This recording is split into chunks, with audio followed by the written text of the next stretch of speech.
Kaiserganj Lok Sabha seat पर किसी भी दल ने अभी तक पत्ते नहीं खोले हैं। सियासी रण में टिकट की गुत्थी में उलझे दलों से जनता को उबारने का दांव चला गया है। सन्नाटे से बेसुर माहौल में सियासी बयार से पैठ पाने की दस्तक तेज हो गई है। संसदीय चुनाव के दौर में एक नई इबारत लिखने की और बढ़ रहे कैसरगंज क्षेत्र की चर्चा प्रदेश ही नहीं पूरे देश में हो रही है। सन्नाटे के दौर से गुजर रहे कैसरगंज के सियासी रण में बहार लाने की कोशिशें नई रंग दिखाने लगी हैं। कयासों की कलाबाजियों में थमी सियासी बयार से बेसुरे हो रहे माहौल में सुरों का रस घोलने की कवायद से कई संकेत मिल रहे हैं। टिकट की गुत्थी में उलझे दलों में भी हाल के दिनों में सियासी रण में शुरू हुए कदम ताल से हलचल मच गई है। यह अलग बात है कि लाख प्रयासों के बाद भी कोई दल चुप्पी तोड़ने को तैयार नहीं है। इससे सियासी माहौल की तपिश कम होती जा रही है, जबकि रणबांकुरों के नामांकन का दरवाजा खुल चुका है। कैसरगंज सीट की बात करें तो 2 जिलों में फैले कैसरगंज संसदीय सीट हमेशा से ही सियासत के केंद्र में रही है। यह चर्चित क्षेत्र सपा व कांग्रेस का गढ़ भी रहा है। बीते 2 संसदीय चुनाव से यहां भाजपा का ही कब्जा है। अभी तक कद गढ़ने और दलों का गढ़ होने से चर्चा में रहने वाला कैसरगंज अब सियासती दांवपेच से चर्चित है। यहाँ की नुमाइंदगी कर रहे सियासत के राजा जब आरोपों से घिरे तो बात दूर तक गई। चुनाव में ताल ठोकने की बारी आने पर दलों ने होड़ तो सिले ही कदम तक रोक लिए। इससे संसदीय सीट के भविष्य को लेकर सवालों की धूम मची है। आम लोगों को सवालों का जवाब नहीं मिल रहा है कि मैदान में उतरने के दावे की तरह ही टिकट का दावा क्यों नहीं है। उसमें अगर मगर किंतु परंतु जैसे संशय वाले शब्दों के शामिल होने से कई सवाल खड़े हो रहे हैं। मौजूदा गतिविधियों को सियासी सन्नाटे को चीरने के साथ ही पैठ पहुंच और पकड़ मजबूत बनाने के सिलसिले से जोड़ कर देखा जा रहा है। देवीपाटन मंडल की सियासत में चमक और दमक के साथ ही टिकट की गारंटी वाले का ही टिकट अटका हुआ है। पंचायत की सियासत हो या फिर विधानसभा और अन्य चुनाव में जिनसे चमत्कार की उम्मीदें बड़े बड़ों को रहती है, उनकी दशा से एक नई सियासी दिशा जन्म लेती दिख रही है।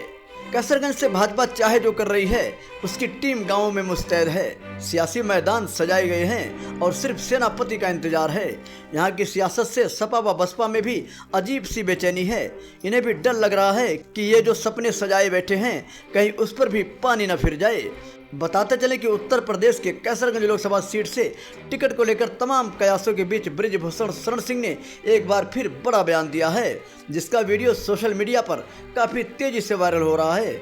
दरअसल बृजभूषण शरण सिंह ने टिकट को लेकर नई तारीख दे दी है। इसके साथ ही चुनाव लड़ने से इनकार भी नहीं किया है। उन्होंने कहा कि 27, 28, 29 व 30 तारीख तक टिकट मिलने की प्रबल संभावना है, नहीं तो 3 तारीख तक प्रत्याशी की घोषणा तो हो ही जाएगी। जनता को संबोधित करते हुए उन्होंने कहा कि आज जो मेरी हैसियत है वो आपके पूर्वजों व बाप दादाओं ने बनाया है। कटरा व करनैलगंज से हमेशा हमारी जीत हुई है। इस बार भी चाहे कोई भी भाजपा का प्रत्याशी हो, मेरा दावा है कि कैसरगंज के जीत का माला पीएम मोदी को पहनाई जाएगी।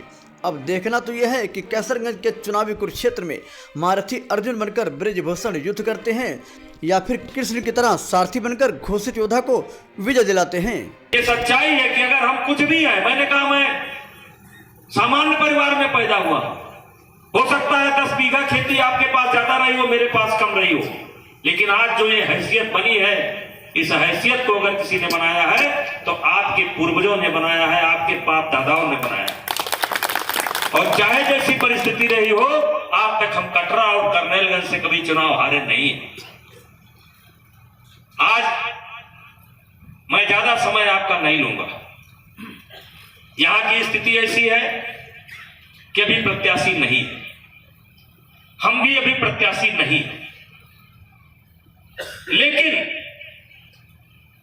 प्रत्याशी कौन बनेगा कौन नहीं बनेगा ये तो पार्टी के ऊपर है। पार्टी तय करेगी प्रत्याशी कौन बनेगा कौन नहीं बनेगा, लेकिन यहां की माला, कैसरगंज की माला मोदी के नाम से जाएगी। इस बात के लिए हम मीटिंग कर रहे हैं। हम इस बात के लिए मीटिंग कर रहे हैं क्योंकि 53 दिन पीछे हम चल रहे हैं। 2 मार्च को पहली लिस्ट निकली थी, आज 53 दिन हम पीछे हैं। तो कार्यकर्ता बंधुओं, मित्रों, माताओं, बहनों, हमें मात्र 20 दिन के अंदर 2.5 महीने का काम करना है। मात्र 20 दिन के अंदर 2.5 महीने का काम करना है। और इसलिए मैं आप लोगों से के बीच में आया हूं और यही कहना चाहता हूं, ऐसा नहीं है कि Bharatiya Janata party walk over देगी, कोई ना कोई प्रत्याशी होगा, किसी न किसी को पार्टी भारतीय जनता पार्टी का प्रत्याशी बनाएगी।